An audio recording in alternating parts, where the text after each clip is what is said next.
I think there's something unique about Kansas City as a city and also Sporting Kansas City. I've been lucky enough to live the history of it, maybe not in its entirety, but since 2000. And to a man, every player that comes here wants to stay here, loves the place. I mean, it's one of the biggest reasons why I never left. It just grabs you.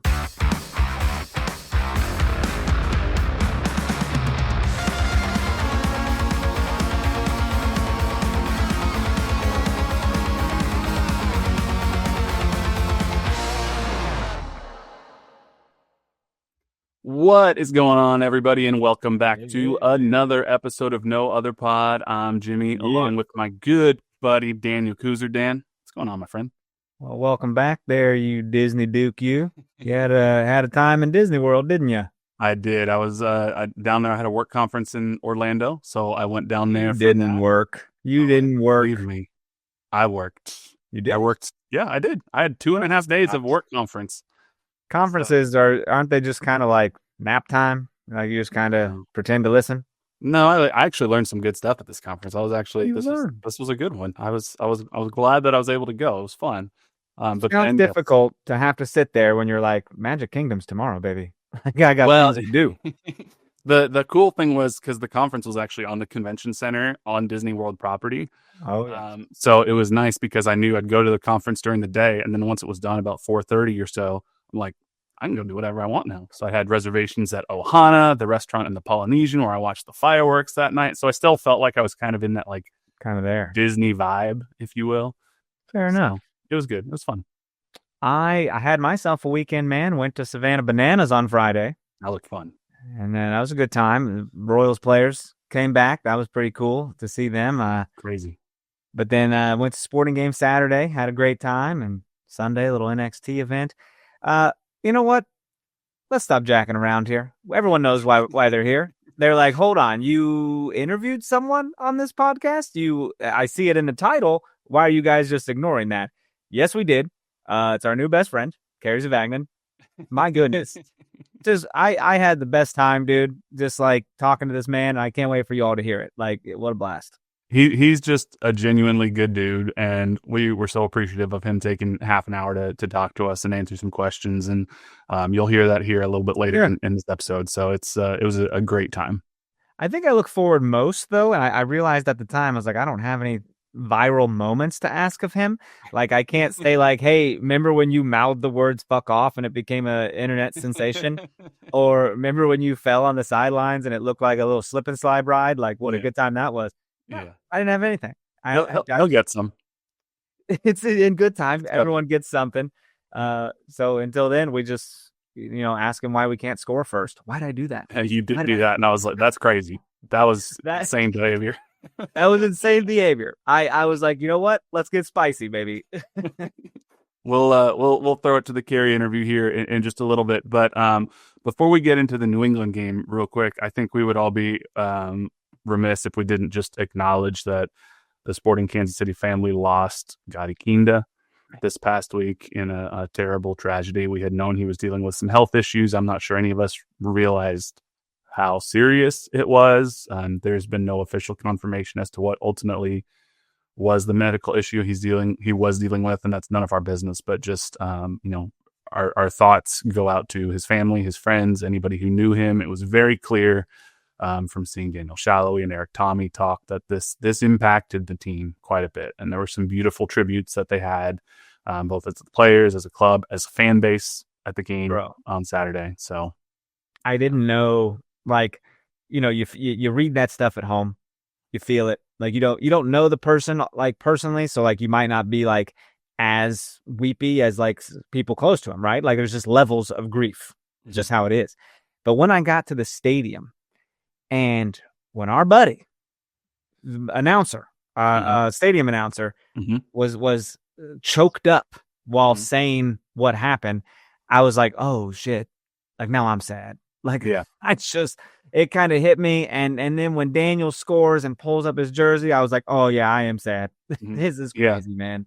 No, it hits you. It hits everybody in different ways, and yeah, you don't have to have known somebody personally for you to feel grief about their loss. And so I Yeah. think, we do talk to Kerry about it briefly, but I think one thing that's so special about Sporting Kansas City or Kansas City as a community, like you'll hear Kerry say, is it does feel like a close knit community. So when something like this happens, it does bring everybody together as a part of that grief. So.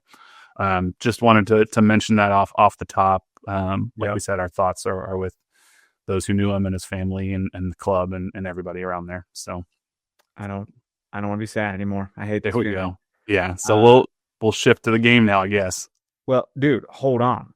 Okay. Have you had an MRI before? Yes. Okay, I had one yesterday. I don't like them. It's not great. You can't even hear the music you choose. And I think it's on Pandora, so you only hear like 2 out of 5 songs for the band you chose, whatever.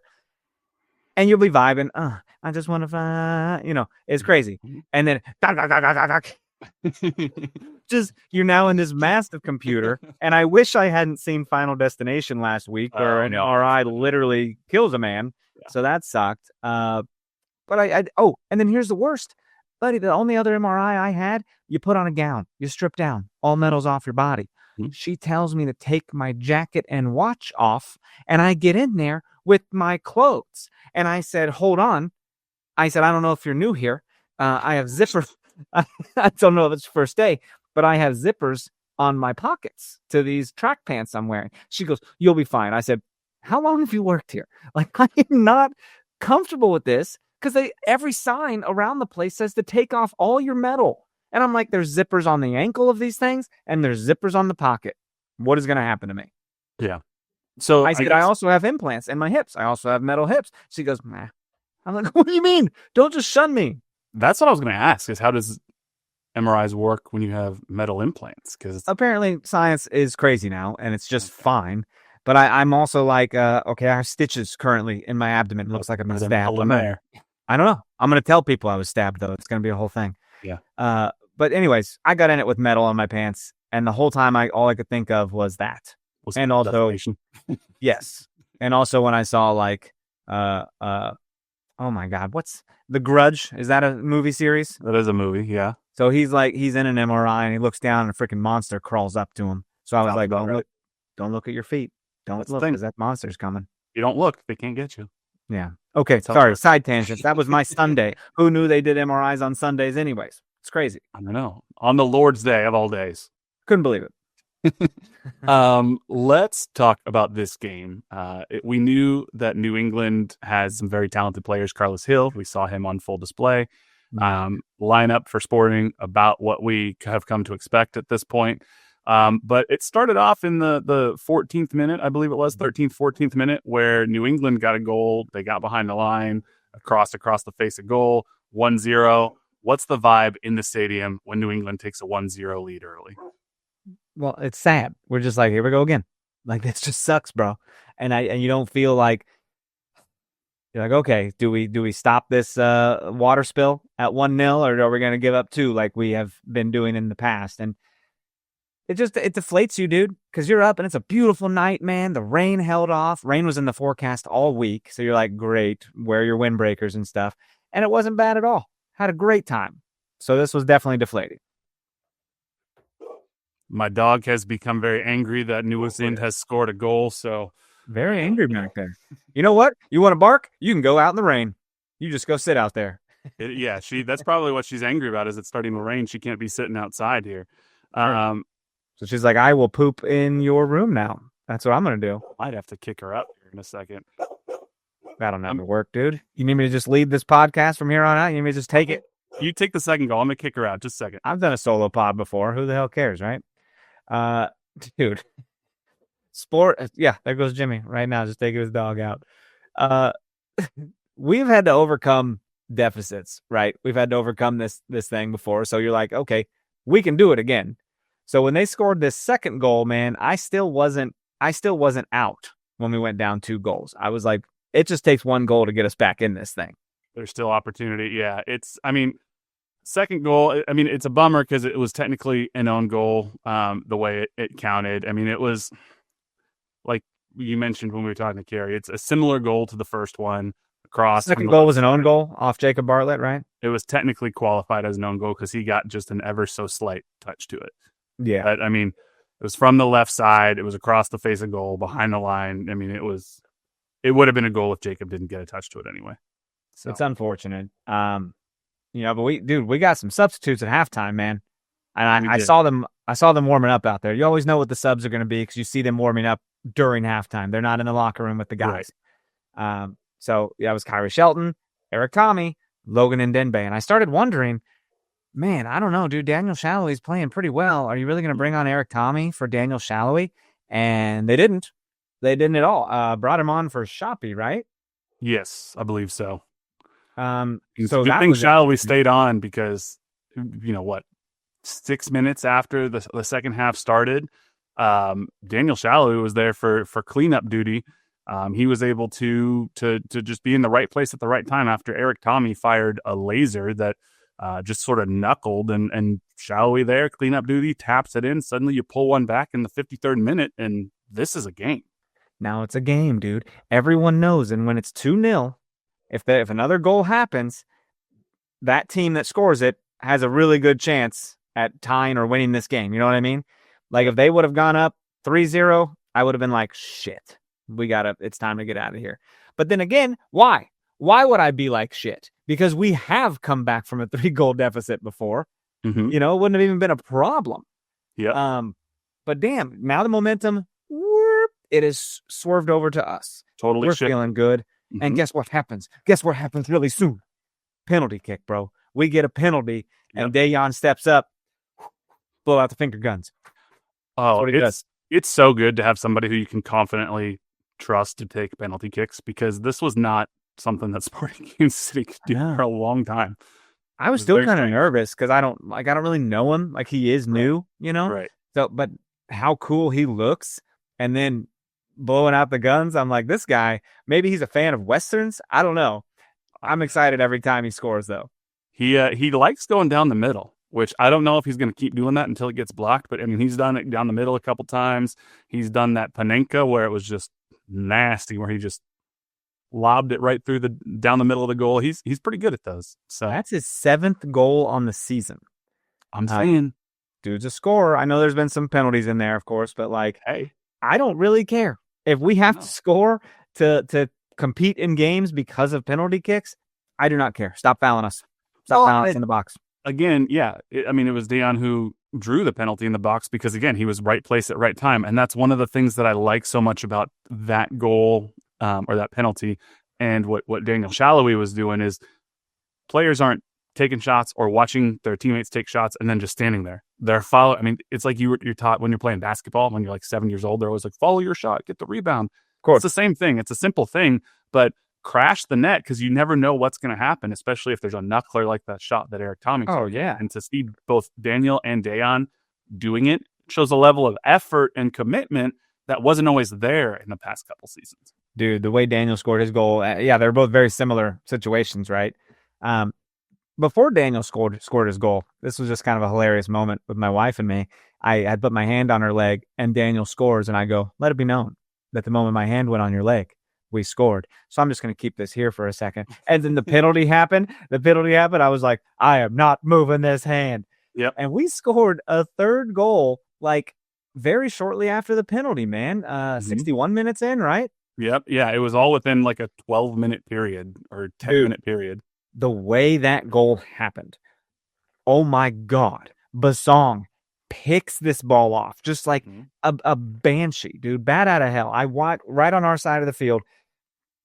He takes it, and he's got all the space in the world, and he's just dribbling up the center, kicks it over to Eric Tommy, who just does this beautiful little chip pass back, and Manu Garcia like settles this with his tatas and just crushes it into the goal, bro.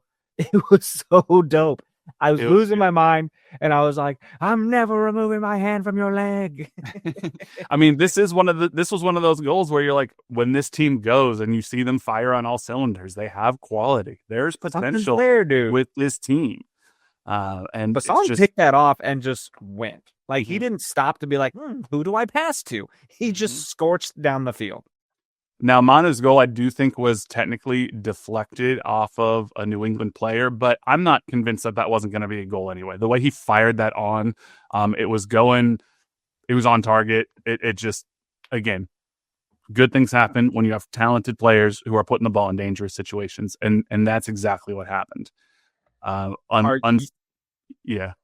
Are you aware that Tommy has 3 assists this year, and they're all from being a substitute? Mm-hmm. Comes in, makes a freaking difference off the bench, dude. That's all you can ask of your substitutes. And that's a guy playing like he deserves to start. You know what I mean? Like when you're getting those numbers as a sub, people are going to look at you to start. Well, it's interesting because he and Daniel have sort of been, there's this dance between Eric and Daniel. Okay, who's going to start and who's going to be the captain? Because those are the 2 first choice captains. Put them both on, I guess. But then where's Shoppy go? I know. Shoppy's look good too. This is a good problem to have. I was surprised he came off. Yeah, it's a good problem to have when you have quality players who you're like, they all could be starters. I do think Tommy has been more effective off the bench this year. So if he's a quote unquote super sub or can step in when Daniel's not available or when Shoppy's not available, I don't hate that for him. I know he's a competitor. He wants to be starting, and I'm not saying he's not starting caliber, but I just feel like the team has been most successful with Daniel and Shoppy in there as starters. But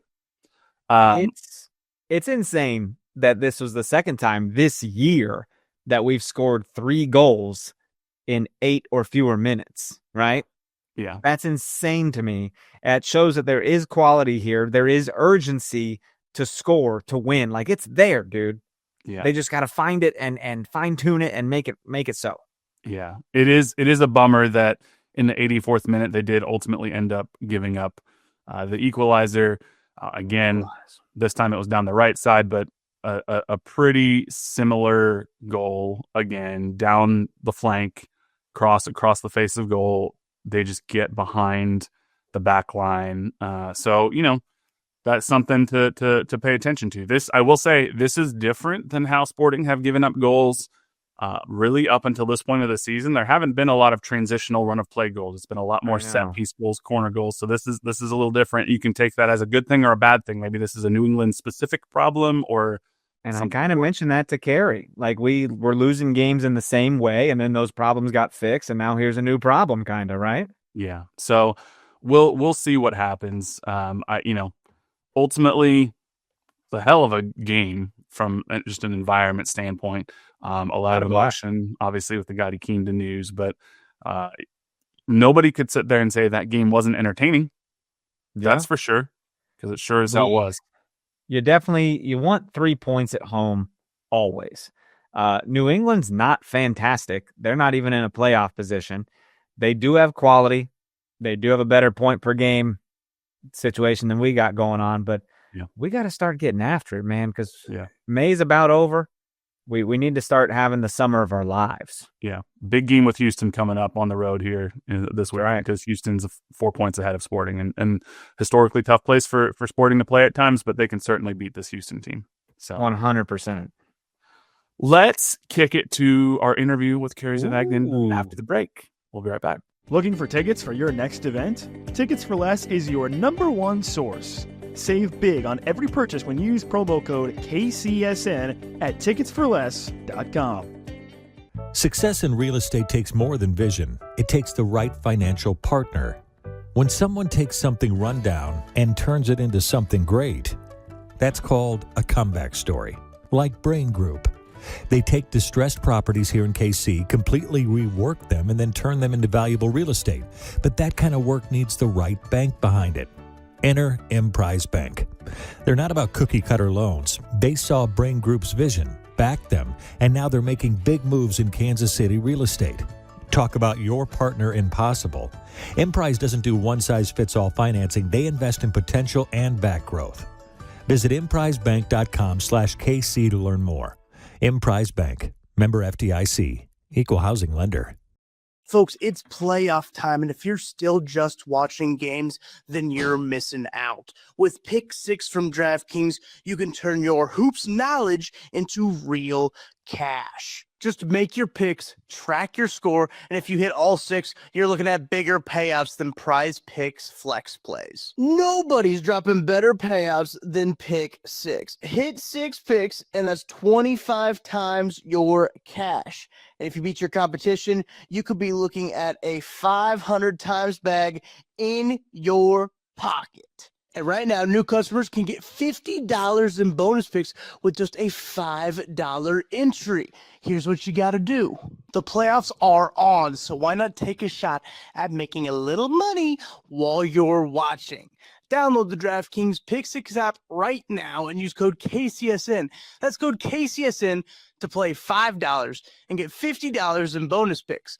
Better payouts, bigger wins, only on Pick 6 from DraftKings. The crown is yours. Gambling problem? Call 1-800-GAMBLER. Help is available for problem gambling. Call 888-789-7777 or visit ccpg.org in Connecticut. Must be 18 plus. Age and eligibility restrictions vary by jurisdiction. Pick 6 not available everywhere, including New York and Ontario. Void where prohibited. 1 per new customer. Bonus awarded as non-withdrawable Pick 6 bonus picks that expire in 14 days.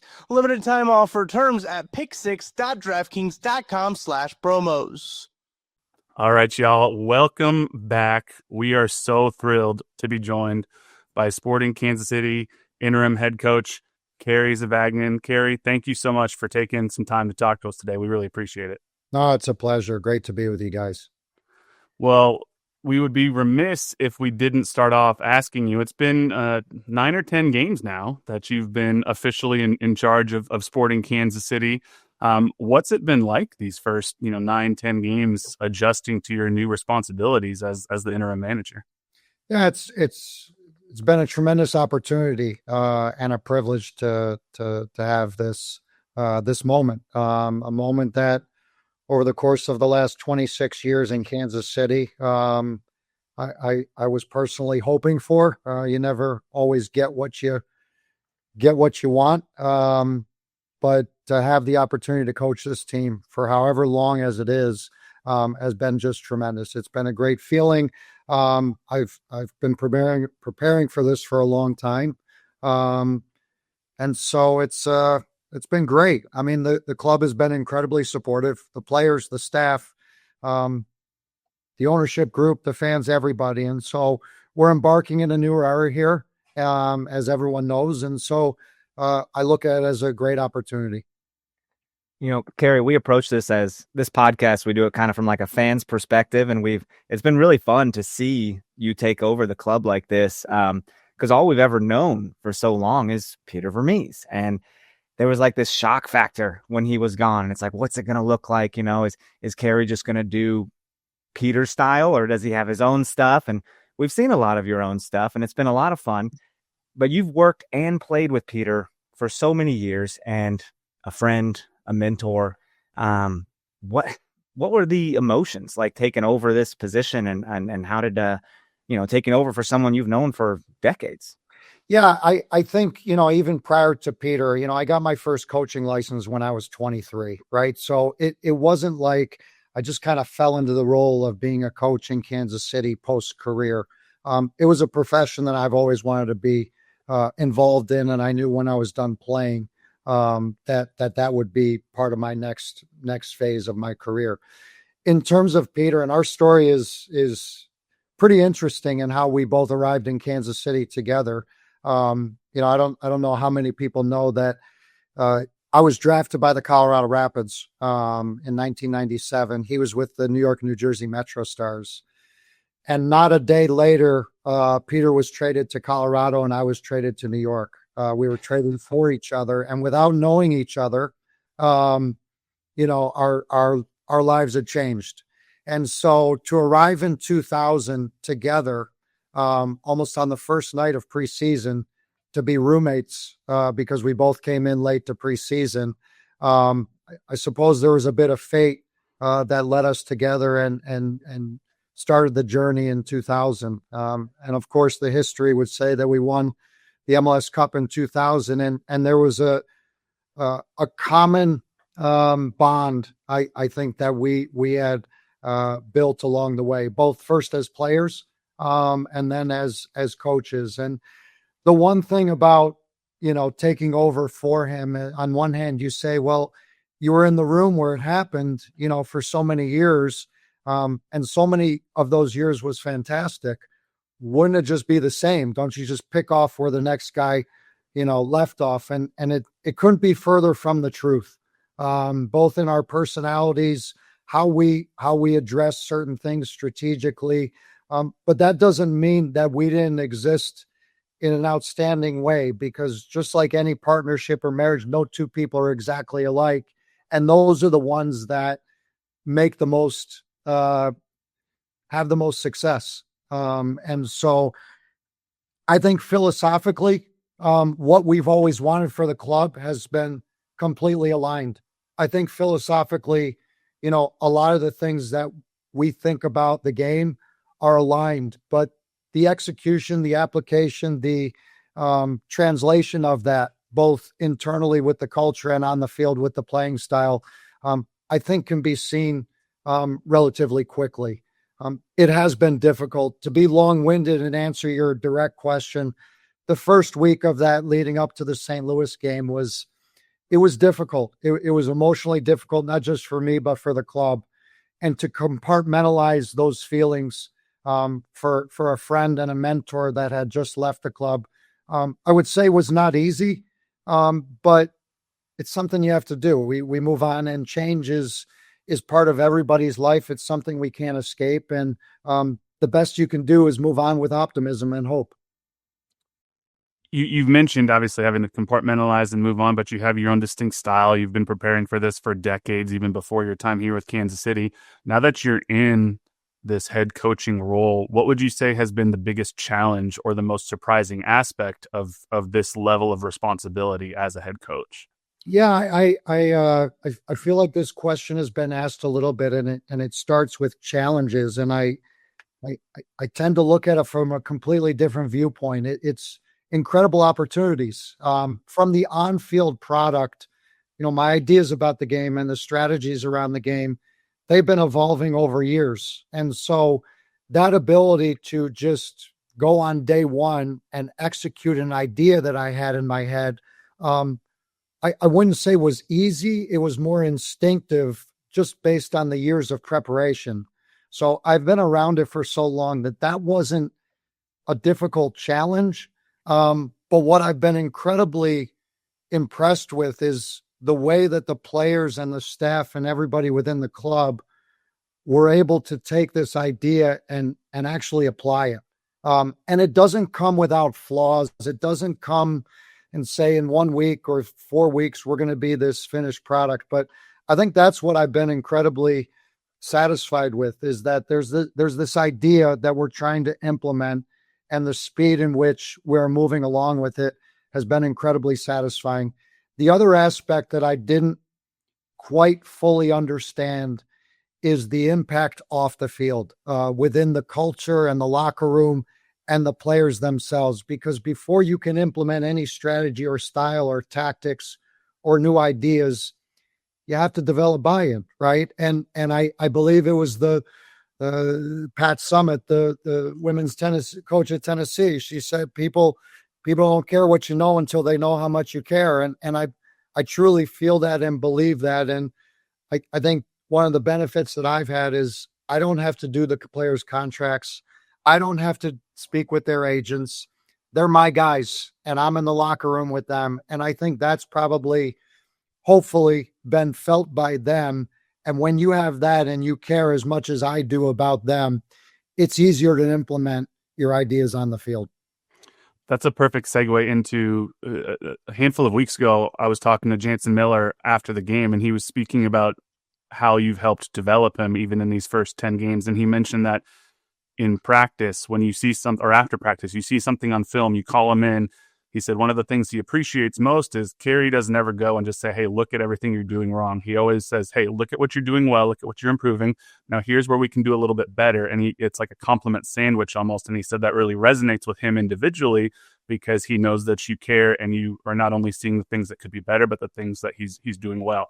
How did you learn that particular style? Is that something that resonated with you as a player, or is that something that just as you've been through your coaching career, you've just developed this style to help players not only know what they're doing well, but what they could do better?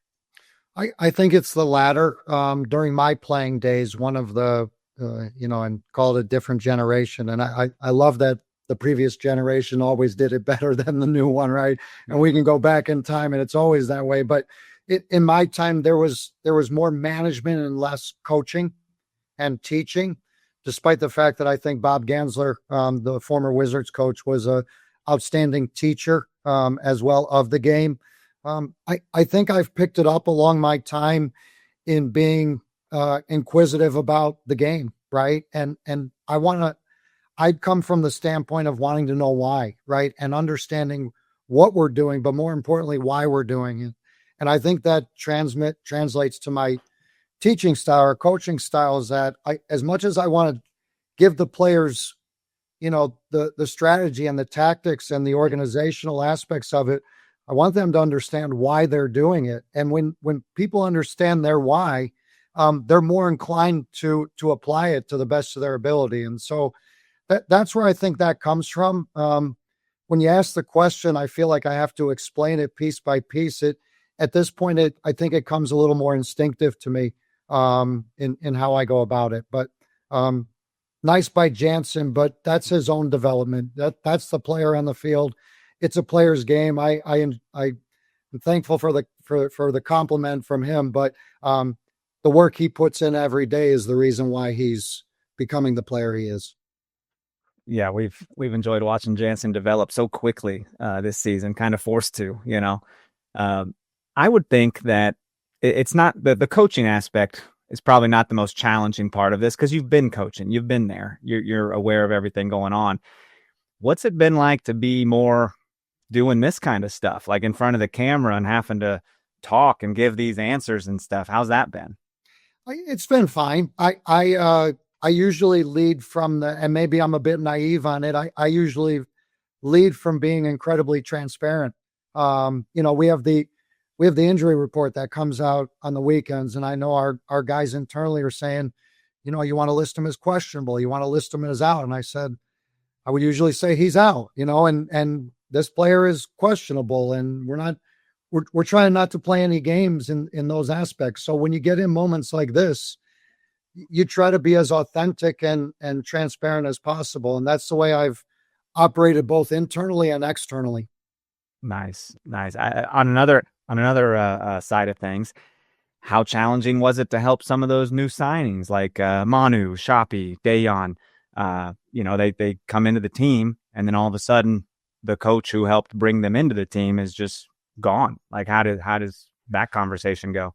Yeah, I think for some of those guys, and this is what I said in the first maybe 2 days when the change had taken place, there was a wide range of emotions to deal with, right? And so some of the players in the locker room, that was the only coach they've ever known. And other players who have come from Europe, I might be their 13th coach, right? In 15 years, so that this is more the norm around the world and in the game, is that coaches change a lot. And so that wide range was what we've had to manage, I suppose, during those first couple weeks. For Manu, for Dayon, the new players, they were still trying to adapt to MLS. Kansas City's pretty easy to adapt to, which I found out over the years, along with the players that come in. They adapt to the city very, very quickly. On the field, the league, sometimes it takes players more time. And then when you add a coaching change to that, certainly there's been aspects of dealing with that from a man management standpoint, but they're all great guys. They have great approaches to the game. They care. And when you have people like that, it's a lot easier. Nice. This past week for Sporting obviously was emotional and difficult because of the news about Gadi Kinda. Obviously you knew him and coached him, and a number of players obviously knew him. We saw some of that emotion on display. What's it like navigating a team through something like that? Because I'm not I mean, I'm not a coach. I've never been in this situation, but I'm not sure that's anything that, no matter how many coaching classes or clinics or licenses or whatnot you get, that's something that you can adequately prepare for. Yeah, it's a good point. I think in the moment, and I remember last Tuesday when the news came out, and it came pretty quickly early in the morning. By the time the players were arriving at the facility, I think everyone was gathering and gaining the news of what had happened. And so we had plans for showing the post game of San Diego, which I thought was really good. There was a lot of positives within the planned session. And as they entered the meeting room, I just turned off the TV, said, guys, this is not as important as life. And so I knew in that moment, again, full transparency, being authentic, showing compassion and empathy for the guys, knowing that we were all there together for each other and not for the San Diego post game or even training for that matter. I think staying in the moment, which is a message that I've preached since day one, being in the moment, not worrying about what's happened yesterday prior to, and not concerned about what tomorrow is going to bring us, and just staying in the moment. That was one of those unforeseen moments where I and the rest of the group, we were there. We were there together. We stayed in that moment for the time being. Players were given the opportunity to train or not train. They were given the space to grieve if they wanted to go home, to go on the field and get away from it. And I think that ability for everyone collectively, staff, players, to manage their feelings throughout the week, I think was a healthy space and allowed us to enter the game with some sort of energy to play the game. I'm not sure. I mean, you were coaching the game obviously against New England as it was happening. I'm not sure if you were able to register it or not, but the Cauldron and the South Stand and all of the fans had a couple of moments where they honored Gadi in the 10th minute and the 31st minute. I wonder, one, if that registered for you in that moment, but two, even sort of taking a step back from that, I think it's indicative of sort of the impact that this club and what you all do have on Kansas City as a broader community, and how it's more than just watching a sports game. It really is sort of a culture and a community that's been created. And I'm just curious your thoughts, because I think that's something that's maybe unique to soccer that's a little bit different than some of the other major American sports. Yeah, I think there's something unique about Kansas City as a city, and also Sporting Kansas City. I've been lucky enough to live the history of it, maybe not in its entirety, but since 2000. And to a man, every player that comes here wants to stay here, loves the place. I mean, it's one of the biggest reasons why I never left. It just grabs you. And when people like Gadi Kinda come into the culture and the family of what we have here, you can see what he meant to us as a club and as a community. And I think to honor him on the weekend, the way that the fans did, the way that the club did, speaks to how we like to do things. And when I say we, I mean the entire community, both in the stands, what our ownership group, how we recognized him, how the players honored him. It was a powerful moment. The cleaning crew here in the facility were in tears when they heard about his passing. And so that I believe that a moment like this allows you to also reflect on what a great club and community we have here, despite the fact that there was a sense of tremendous loss and sadness. I also believe it was an opportunity to showcase what we're all about. And for that, I'm incredibly proud of. Gosh, I don't know about you, Coach, but someone's cutting onions around here. Let's shift to the team. And these guys are fun. I mean, they show moments. I mean, you got Jansen Miller antagonizing awake fans. You've got Shoppy picking fights. Like, it's just a fun team to watch. But have we thought about scoring earlier? And Yeah, we do. it's been man, that game Saturday, I was like, what is happening? This is crazy. But we've made a lot of progress since the first 8 games of the season. Sometimes we look defensively great and it's just not clicking offensively. Sometimes the offense is crazy and then defense is giving away silly set piece or something, right? What can this team look like if they just put it all together at the same time? Because it looks like it could be dangerous. Yeah, I mean, a complete performance is something that we're searching for. We knew after the first 8 games that there were ailments, both in the attacking, in creating chances, in the defensive side of giving up silly goals in and around our box, and then, of course, on set pieces. And so we've tried to take a bite out of each of those ailments, but also try to maintain our consistency in our approach and how we want the team to look, right? And of course, we want to win every game, right? We want to go. We know we can't control the result, but we know if we're better in front of the goal and better defending our goal, that the results will come our way. What I've seen in the group, right, over the last 9 games, is that there are key moments, right, where we're incredibly efficient in front of goal. We don't take a lot of shots and we don't cross the ball a lot these days, but the goals that we're scoring are right in front of the goal, right?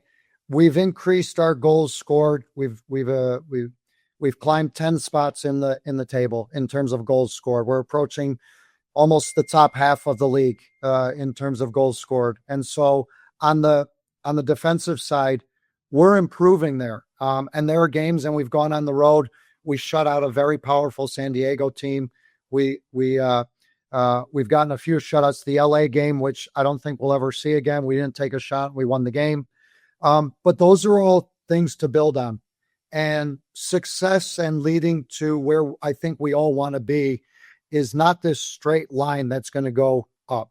We're going to see moments again. We're still a flawed team.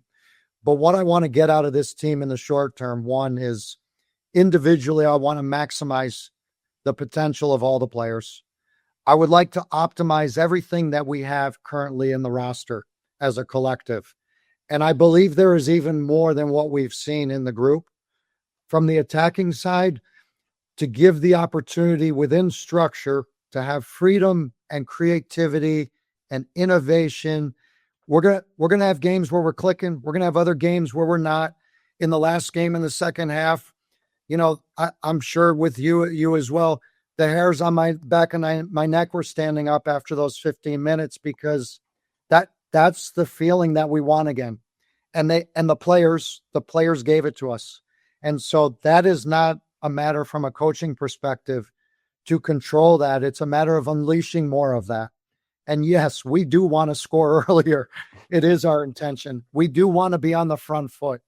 But we also want to be balanced in everything that we do. And sometimes you have more and less, but it's never going to be a lack of not going for it.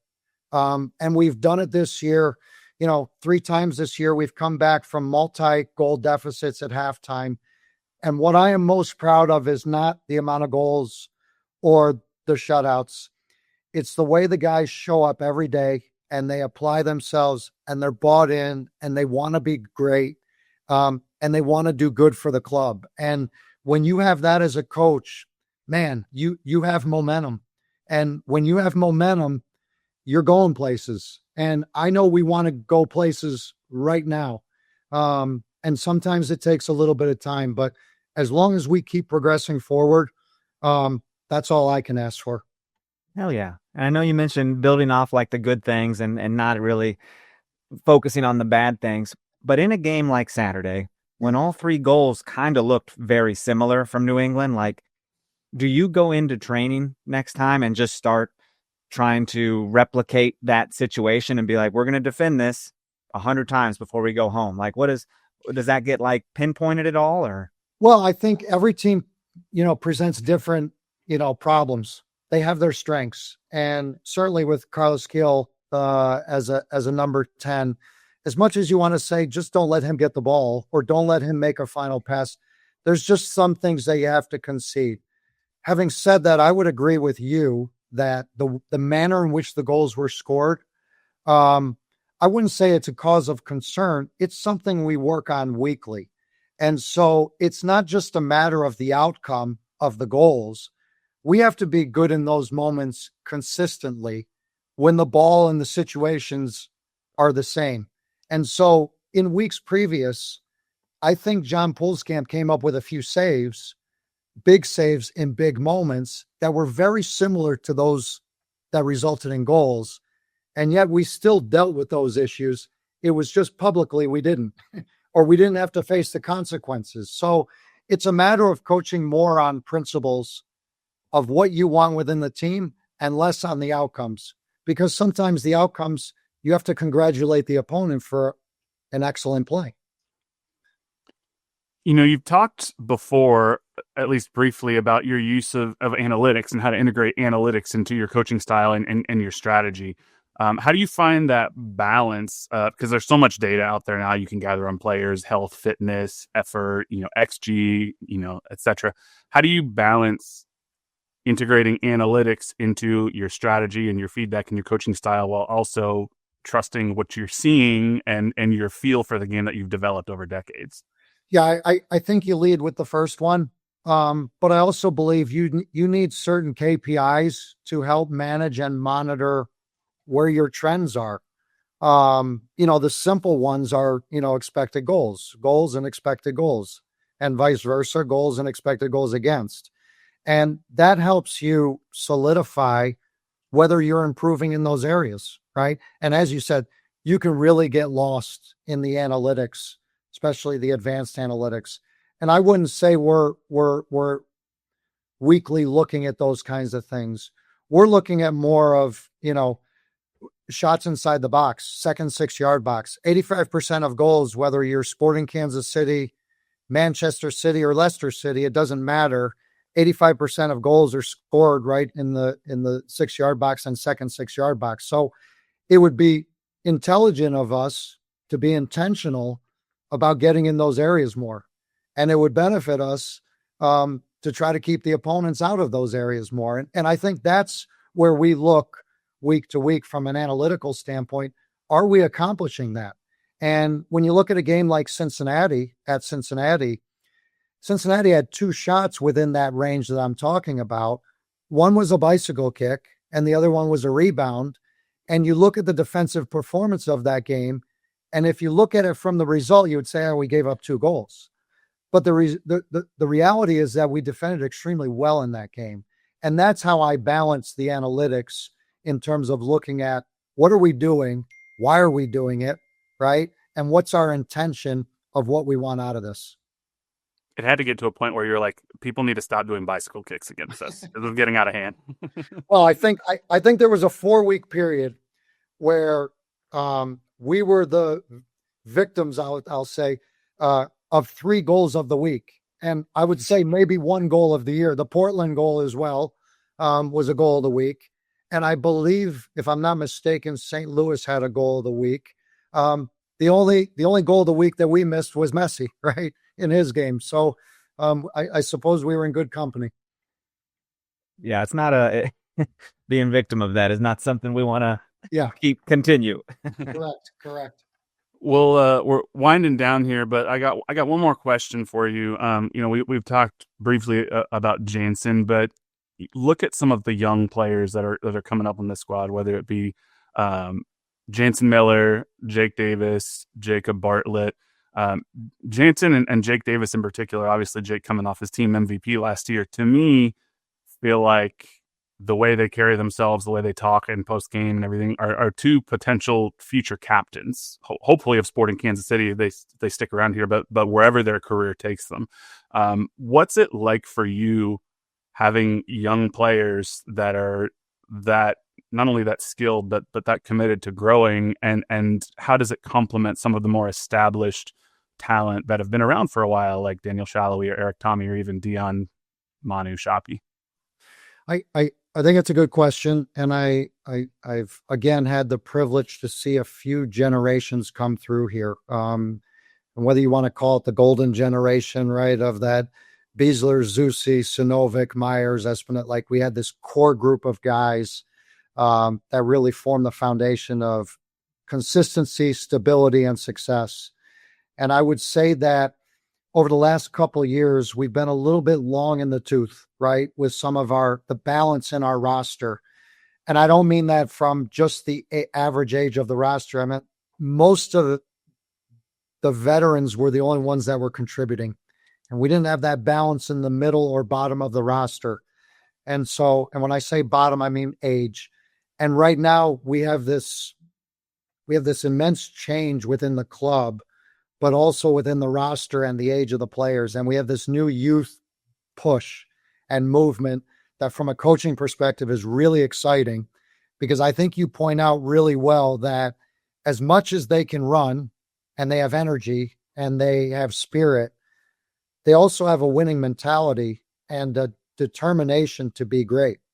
And that is a really important component. You reference both Jake and Jansen about future captain material. I would add in there Jacob Bartlett and John Poolskamp as other guys who have the makeup of a core group that can be really successful here. You always need to balance that with veteran players and key veteran players. And you've mentioned it's Daniel, it's even Eric Tommy and his leadership captaincy. And then the sheer quality of Manu Garcia, along with Dejan Joveljic and Shapi Suleimanov. That's a great balance, because those guys can now be the reference point for the young players as examples. And so there's a bright future ahead for this club. We still have, like every other club, we still have to evolve and add and move on and graduate some players and do it again. And so I would summarize by saying tremendous potential in the young players. That's awesome. Well, I think, I can speak for many fans where I say there's a sense of excitement, and we can feel the potential in this group as it continues to develop and grow. And you've obviously been a huge part of that and bringing that to life. So, Coach, we thank you so much for your time today. Wish you nothing but the best of luck in this season, and hopefully many, many more seasons to come here with Sporting Kansas City. But thank you so much, and best of luck for the rest of the year. Thank you, guys. Appreciate what you do. Thank you. Oh my God, dude. If you would have told me, you guys don't know. You don't even know that our best friend Kerry didn't leave when we ended the interview. He didn't leave. He was like, well, hold on, I got to talk to my best friends. He's like, how are you guys? And I think you were just like, what? No, I mean, he's just a really nice guy. I didn't expect him to just, chat with us for a little bit after. And I think the most interesting thing I think I took from that is he is very attuned and very aware to the feeling of the fan base around this club. And I don't think that's a bad thing. And I don't mean that in like a negative way. I think it's a good thing. Is he wants to know, what's the vibe? How are people feeling? He knows it's been a rough couple of years for this club and people care. And I think he was almost asking us, not that we're spokespeople at all for the fan base, but just sort of being like, how are you doing? How are you feeling? What are people saying? And I think it's a really, there are clear differences between how Kerry operates and how Peter Vermees operates. I know people were concerned, for lack of a better phrase, that it would just be a continuation, but he was very clear that he has specific things he does very differently. Oh yeah. And you see it is different. I mean, if we're down a few goals, guess what? Strikers are coming on, like he's gonna push for it. Cause why not? I just let it be known, everyone, that, we should probably just have a weekly segment, because he did say, he said, let me know. I'm here whenever you need me. And it's like, hold on, bestie. You trying to come hang out next week? Well, and one of the things that I think is most interesting is I don't say this, and I don't know if this is the right phrase, but I almost was about to say he seems like a player's coach. And I don't know that is necessarily 100% accurate, at least. And I don't think he's just, he doesn't give all the power to the players. He isn't just trying to be best friends. He's still very much a coach. He coaches them, he corrects them and such. But I mean, I mentioned to him in the interview, and we've heard from multiple players, the way they talk about how Kerry approaches it, Jansen Miller in particular, with a teaching style that resonates, especially with the younger players, I think is very, very interesting. And I appreciate that he pointed out that we had this older core that sort of was very good for a long time, but ultimately became a little bit too, as he put it, long in the tooth over the years. And now there's this balance between this young up-and-coming core of Jansen and Jake Davis and Jacob Bartlett and John Pulskamp to balance the Daniel Shallowy and the Eric Tommy and the Manu and Shoppy and Dayon. It's, you put this together, this team could make some noise. There's something happening here, dude. There is like quality in this team, and you can see that when we're scoring multiple goals, and it's just like we're also conceding multiple goals. So I just, they got time to get this thing going. I mean, season's not even half over. No. Where could be worse, y'all. We could be LA Galaxy, and we're not. God dang. So I'm excited, man, to see what happens, and very, very thankful that Kerry took time out of Memorial Day. Not that he was going to barbecue or go swimming, because it's a horrible day today. Yeah. But very thankfully took time to hang out today. He's just, I mean, if you're not rooting for the guy, then I don't know what's wrong with you, because he's just a genuine dude. I wish him all the success in the world. I want Sporting Kansas City to hire the best coach on a permanent basis, and I'm sure Kerry would say the same. Kerry, I'm sure, thinks it's him, and I'm rooting for him. I hope that he can be successful here for many, many years as a coach, because I think, he's talked about it. He's been working on being a coach for years. This isn't, like he just fell into this because he happened to be standing next to Peter. He's earned where he's gotten now. Yes. And I hope that he can continue to grow and develop as a coach and take this thing to the heights that it deserves to be at. We talked for half an hour. I could have gone another half. Could have gone another 45. Like there's so much to talk about. The man is easy to talk to, as you guys heard. And what a fun time. This, in my podcast career, man, this will now go up there as like one of the coolest things that we've done. So I'm very, very fortunate we get to do this. Yeah, pretty cool. I appreciate everybody at the club who helps make that happen. So yeah. You got anything else for a good list? I know we didn't talk about the Houston game very much. I mean, Houston's not great either. They're outside the playoff spot, 4 points above us. So it's a big game, but I think Sporting can go get a result. So, honestly, we didn't get to the Chip shot this week. Thank you, Chip, for sending in your stats. But I do want to read this little thing about Houston real fast. Just this little blurb at the end. They haven't had a loss in their last three matches. But hey, samesies. Houston's record at home is a bit more spotty with a 3-1-4 record. Yeah. That being said, they have a 1.38 goals scored per game while at home, compared to a 1.63 goals allowed per game, largely due to the first 3 home games of the season. That 3-1-4 record starts with 3 losses, 2-1 against Dallas, 4-1 against Miami, and then 2-1 against Salt Lake. So that means that since mid-March, Houston has been 3-1-1 at home. I think that getting 2 road games in quick succession is going to be tough for the boys in blue, but I do think that SKC has good attacking options, and I'd love to see additional rotation in the lineups to keep legs fresh. Many players who come on as subs could see a good amount of extra minutes, provided that people are healthy. Jake and Radia being out for New England Revs put a damper on the festivities, but we'll see if they're back for these 2 matches. But now I push the question to Jimmy, along with his good buddy Dan, if we're seeing extra rotation happening this week to keep fresh legs, who would you want to see get a bunch of playing time? Ooh, that's a good question. Man, I mean, well, I would say that Santi Moreno, it would be interesting to see him a little bit more, but Dion, he missed the previous game because he just had a baby. His wife had a baby. Congrats. So that could be one that's interesting. Logan and Denbei rotating back into the starting lineup if he's available would always be good. So we might see Eric Tommy rotate into the starting lineup because we've had Shoppy and Daniel. Maybe we see a Daniel and Eric starting lineup for the first time this year, I think. So there's certainly possibilities. Kyrie Shelton at right back instead of Andrew Brody. Who knows? But Good point.